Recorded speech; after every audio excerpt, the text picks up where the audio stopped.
반갑습니다.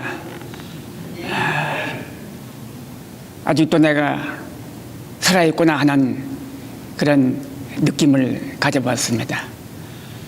그런데 한 가지 이상한 것은 내가 40년 이상을 목회했고 설교를 많이 했습니다마는 이번만큼 어려울 때가 별로 없었습니다. 이게 왜 그런가? 내 나이 탓인가?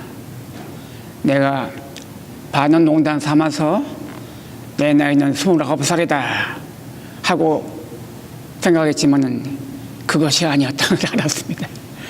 역시 내 나이가 90일이니까 어쩔 수 없다 하는 것을 느꼈지만은, 그러나 하나님이 함께 하신다, 걱정하지 말라 하는 확신을 가지고 이 강단에 섰습니다. 여러분 혹시 나이 탓으로 이제 엉뚱한 얘기 할지도 모르지만은 혹시 했더라도 양해하시길 바랍니다. 저는 하나님이 같이 하심을 분명히 믿습니다. 그렇게 하시길 바랍니다. 잠시 기도하겠습니다. 아버지 하나님, 귀한 시간 주심을 감사합니다. 주의 성령이 임재하셔서 저를 붙들어 주시고 겸손하게, 진실하게, 또 강하고 담대하게 우리의 주님의 탄생을 바로 전할 수 있는 귀한 시간이 되게 도와주시옵소서. 주의 은총이 함께 하시기를 원하옵고 사랑하시는 예수님 이름으로 기도합나이다. 아멘.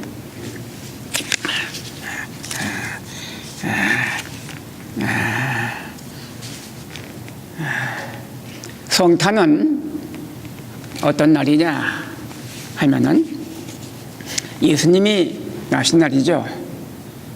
그건 우리 지극한 상식입니다만은 또한 한편 조금 다른 각도에서 본다면 하늘에서 땅으로 하나님이 인간이 되어서 우리와 함께 계시는 새로운 시대를 탄생했다 하고 생각할 수가 있는 것입니다. 그렇습니다. 어떤 방향으로? 하늘에서 땅으로 하나님이 인간이 되고 거룩한 세계에서 속된 세계로 죄 없는 이가 죄인들 가운데 높은 이가 아전자에 오셔서 봉사하고 그리고 살으시기 위해서 이 땅에 오셨단 말입니다. 이게 성탄입니다. 우리 본문 말씀에 성탄의 대강이 써 있지만은 또한 내가 다른 성경에서 예수님이 왜 오셨는가 하는 것을 찾아봤습니다. 이건 예수님 친히 말씀하신 것입니다. 다른 저자라든가 다른 사람이 학자라든가가 쓴 것이 아니고 예수님이 직접 말씀하신 걸 가지고 여러분과 같이 은혜를 나누고자 합니다. 누가복음 19장 10절에 이런 말씀이 있습니다. 인자가 온 것은 잃은 자를 찾아 구원하려 왔다. 이렇게 말씀했습니다.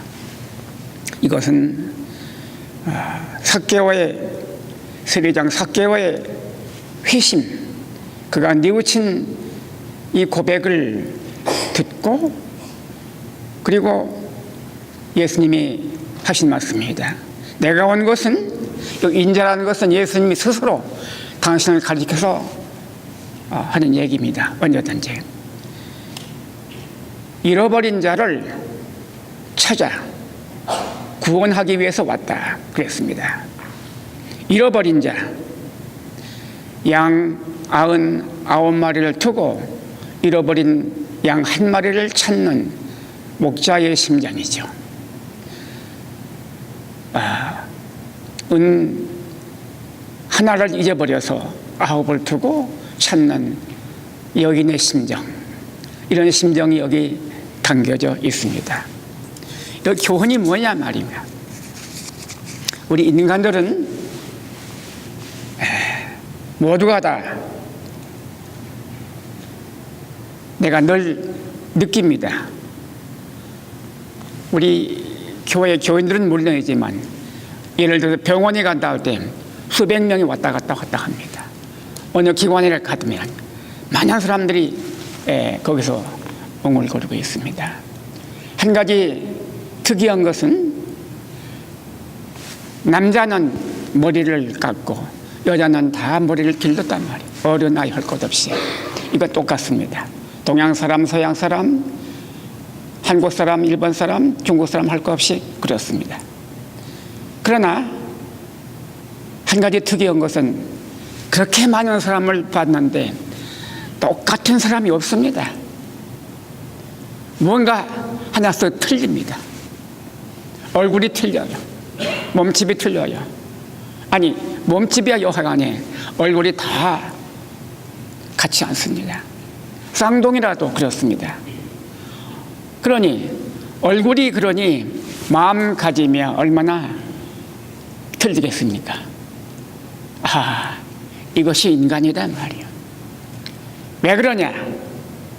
인간에게는 각기 가지고 있는 인격이 있다 말이에요.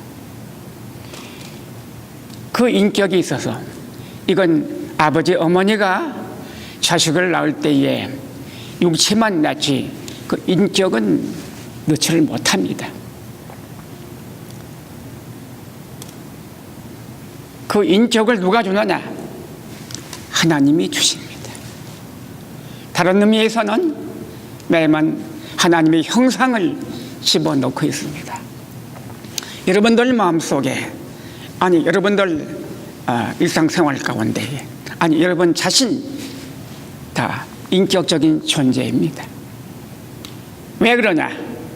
하나님이 여러분들에게 하나님의 형상을 집어넣습니다.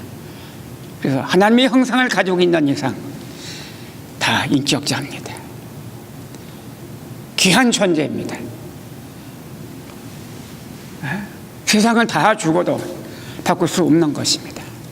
하늘을 다 주고도 땅을 다 주고도 바꿀 수 없는 것이 인간의 귀한 생명인데 인격입니다. 그런데 이 하나님이 주신 형상인 인격을 망가뜨렸다 이것입니다. 어떤 의미에서는 전적으로 잊어버린 사람도 있습니다. 귀한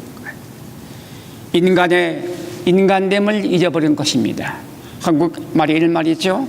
사람은 사람이면 사람이냐, 사람이래야 사람이지. 이게 무슨 말입니까? 인간다운 사람이야 참다운 사람이 아니겠는가 말이요.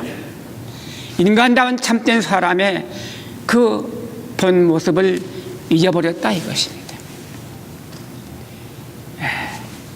얼마나 애달픈 일이고 슬픈 일입니까?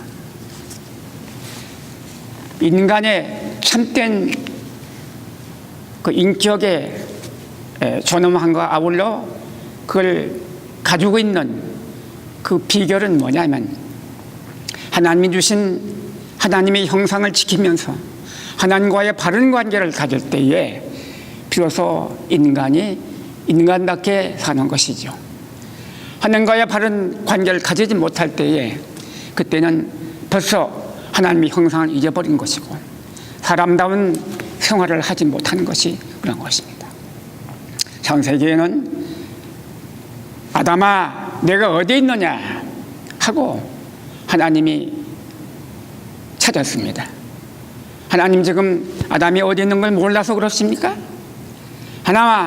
아담아 너는 지금 나하고 어떤 관계에 있느냐 이것입니다. 여러분들 깊이 생각하시기 바랍니다. 지금 이 시간도 여러분들 하나님과 어떤 관계에 가지고 있느냐 말이요 하는 것을 깊이 명심하시길 바랍니다. 온 세상 사람들이 많다 하더라도 하나님의 형상을 잊어버리고 인격의 손상을 가져오고 하나님과의 관계를 바로 가지지 못하는 이런 판국이 아니겠습니까?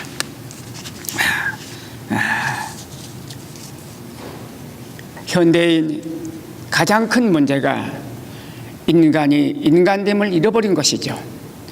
인간됨, 하나의 자율성이라고 이야기하지만 이걸 활용할 수 있는 근본적인 능력을 잊어버린다. 현대인의 고질병은 뭡니까? 인간이 물질의 종이 되어버렸다. 인간이 종욕의 종이 되어버렸단 말이야. 인간이 권력의 종이 되어버렸단 말이야. 또 요즘은 특히 인간이 기계의 종이 되어버렸단 말이야. 애달픈 일입니다. 인간의 도덕과 윤리의 상실은 하나님과의 옳은 관계를 가지지 못해서 그런 것입니다. 예수님은 이런 인간성, 이런 인격, 이걸 찾아주기 위해서 이 땅에 오신 것입니다. 인자가 온 것은 이런 자를 찾았구나. 예수님을 통해서 이런 인간성을 회복해야 된 것입니다. 그렇습니다. 또 마가복음 10장 45절에는 인자에 온 것은 섬김을 받으려 함이 아니요 섬기려 왔다. 그리고 많은 사람을 속하기 위해서 목숨을 주기 위해서 왔다. 이게 진짜 크리스마스의 핵심입니다. 예수님이 오신 것은 섬김을 받으러 온 게 아니라 섬기러 왔다 이것입니다. 세상의 모든 사람들은 섬김받기를 원합니다. 다른 사람이 자기를 섬겨주고 높여주기를 바라는 것입니다. 인간성이죠. 어쩔 수 없는 것이고 나쁘다고 할 수 없습니다. 그러나 예수님은 섬김 받으러 온 것이 아니라 섬기러 왔다 이것입니다. 봉사하러 왔다 이것입니다. 이 성탄의 의미가 바로 여기에 있는 것입니다. 죄인과 세상을 섬기면서 구원하기 위해서 왔단 말이에요. 세상에 죄악에 꽉 차도 또 죄인들이 꽉 차 있어도 겁낼 것이 없습니다. 왜? 예수님이 오셔서 이 죄인들을 위해서, 이 죄의 세상을 위해서 대속하시는 이런 역사를 펼쳤기 때문에 그런 것입니다. 여기에 희망이 있는 것입니다. 그렇습니다. 그리고 요한복음 10장 10절에는 나는 양들의 생명을 얻고 더 얻어 풍성하기 위해서 왔다 그랬습니다. 중요한 말씀이죠. 예수님이 오신 것은 양들의 생명을 더 주어서 풍성하기 위해서 왔다 이것입니다. 내가 늘 생각하고 언젠가 한간 이런 얘기 한 일이 있습니다. 예수 믿는 사람은 본이 돼야 돼요. 그러기 위해서는 점잖아야 돼요. 그러려면은 언제나 고개 숙이고 다녀야 되고 말 한마디 하지 아니하고 함부로 행동 취하지 아니하고 언제나 겸손하게 살아야 돼. 그게 신자의 도리요 하고 생각합니다. 일리가 있습니다. 나는 그렇게 생각 않습니다. 하나님의 자녀가 됐으면은 그렇게 모자라게 벌벌 떨면서 고개 숙이면서 살아야 할 이유가 어디 있어요? 강하고 담대하게 겁없이 살아야 됩니다. 하나님의 자녀가 됐습니다. 강하게 담대하게 이렇게 그렇게 살아야 돼요. 우리 예수님께서 양의 생명을 더 풍성하기 위해서 왔다. 더 풍성한 생명을 가지고 진리와 온유의 이 은총이 임할 때에 우리의 삶은 부유해집니다. 가난이 아닙니다. 비록 돈은 별로 없고 비록 양식은 별로 없다 하더라도 영적인 면에서, 정신적인 면에서, 인격적인 면에서 우리는 부유함을 가지고 있는 것입니다. 부유한 사람입니다. 강하게 살아야 돼요. 담대하게 살아야 돼요. 이것이 예수님이 바라시는 것입니다. 나를 가리킨 신약교회 학정이신 세계적인 학자였습니다. 김여진 목사님이라고. 그분이 이런 글을 쓴 것을 봤습니다. 예수님의 생애를 이제 요약했습니다. 첫째, 예수는 시골 사람이었다 이것입니다. 갈릴리의 베다니에 살았다. 그곳은 천민들이 사는 이런 보잘것없는 난민촌입니다. 서울 바닥이 아닙니다. 도시가 아닙니다. 시골 가운데 가장 못생긴 사람들이 사는 그런 시골에서 살았습니다. 또한 예수님은 노동자였습니다. 목소였습니다. 공생에 들어가시기까지 목소 일을 하면서 가사 일을 돌봤습니다. 직업의 귀천이 이런 문제가 아닙니다. 예수님은 노동자요 목소였습니다. 그리고 그 예수님은 인간들을 지극히 사랑했습니다. 어떤 인간들이냐?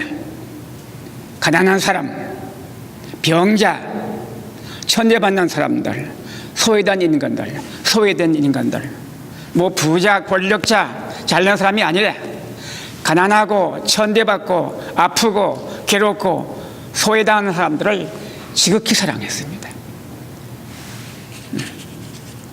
그리고 예수님은 유명한 선생님이었습니다. 교사였습니다. 율법 전체를 한마디로 요약해서 얘기할 정도로서 아주 지극한 지식을 가진 선생님이었습니다.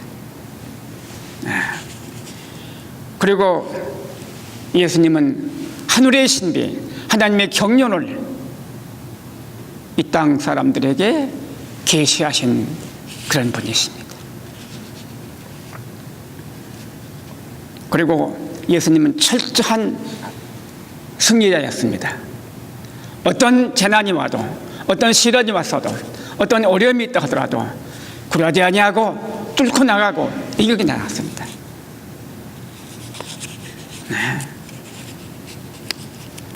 그리고 마지막에 예수님은 많은 인간을 위해서 온 인류에서 당신의 몸을 바쳐 속량의 제물로 드린 사람이었습니다. 이게 예수님이십니다. 그래서 이런 예수님을 모시고 이런 예수님을 믿고 나갈 때에 그 사람은 이미 그 본 족보가 하늘에 있습니다. 여러분들의 족보가 하늘에 있어요.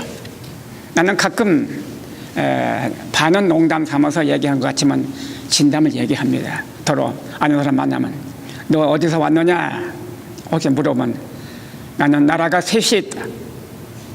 뭐냐? 내가 난 나라는 한국이다 말이야. 내가 살고 있는 나라는 미국이다. 앞으로 내가 갈 나라는 천국이다 말이야. 담대하게 얘기합니다. 그러면 아는 사람은 알고 모르는 사람은 무슨 말인가 모르죠. 이런 마찬가지입니다. 한국 산다는 사람도 있고 여기 나온 사람도 있지만은 앞으로 갈 나라는 천국이요. 하나님이 기다립니다. 담대히 살아야 돼요. 네?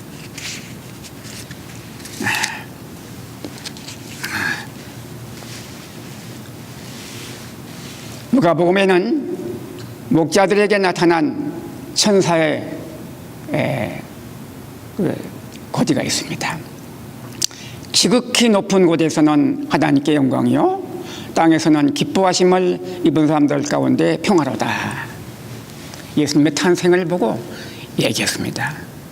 예수님의 탄생은 하나님께 영광이에요. 인류 역사상 가장 큰 사건,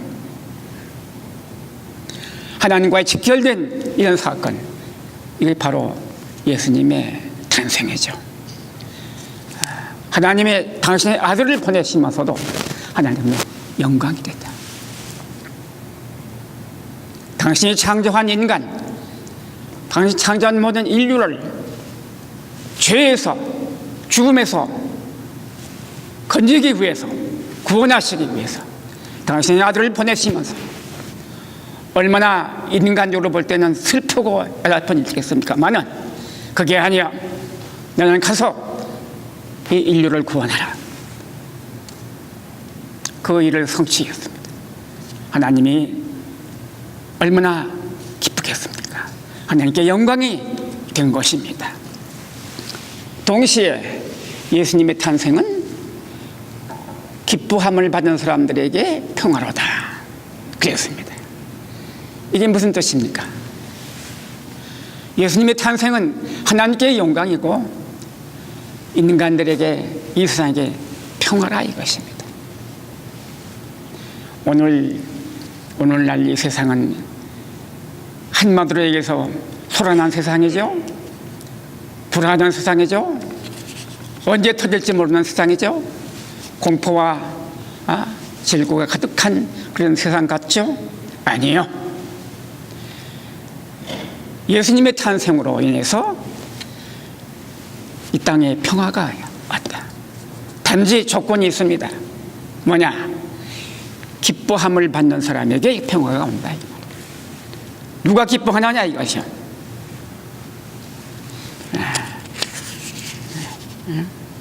하나님이 기뻐하시오. 하나님이 기뻐하는 삶을 갖는 사람, 하나님이 기뻐하는 그런 삶을 갖는 가정, 하나님의 뜻과 하나님이 선정하고 하나님을 기쁘게 하는 그런 나라가 있으면, 민족과 나라, 그의 평화가 온다 이것입니다. 깊이 명심해야 됩니다. 그렇습니다.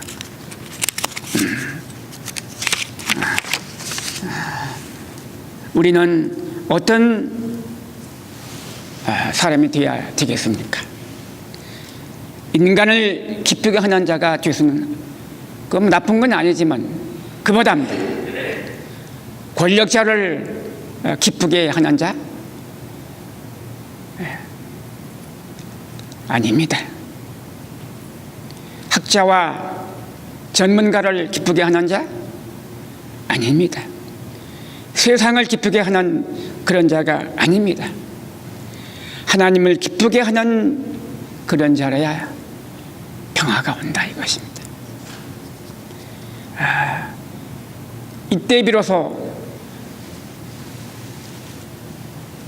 하나님의 평안이 우리에게 깃듭니다.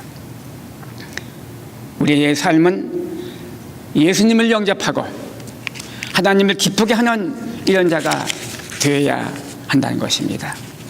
이런 자를 찾으시는 예수님, 인간의 삶을 부욕해 하시는 예수님, 섬기기 위해서 오신 예수님, 그리고 십자가를 지신 우리 예수님의 탄생을 우리는 깊이 영접하고 마음속에 영접하고, 아울러 우리의 삶은 언제나 하나님을 기쁘게 하는 이런 삶이 되기 위해서 최선의 노력을 해야 됩니다. 그때에 우리에게 참된 평화가 오고 우리의 삶이 또 부유해지고, 그리고 우리에게 축복의 손길이 늘 끝이 않을 것입니다.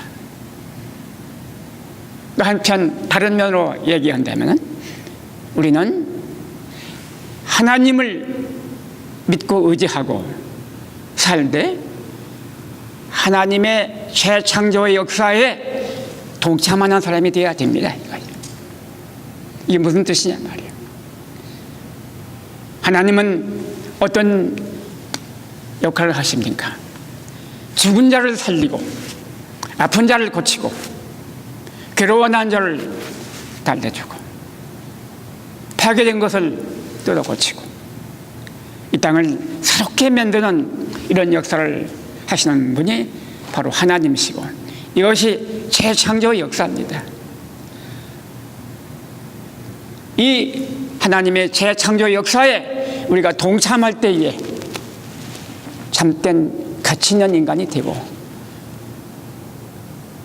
그럴 때에 하나님의 평안과 하나님의 축복이 임재할 것을 분명히 믿습니다.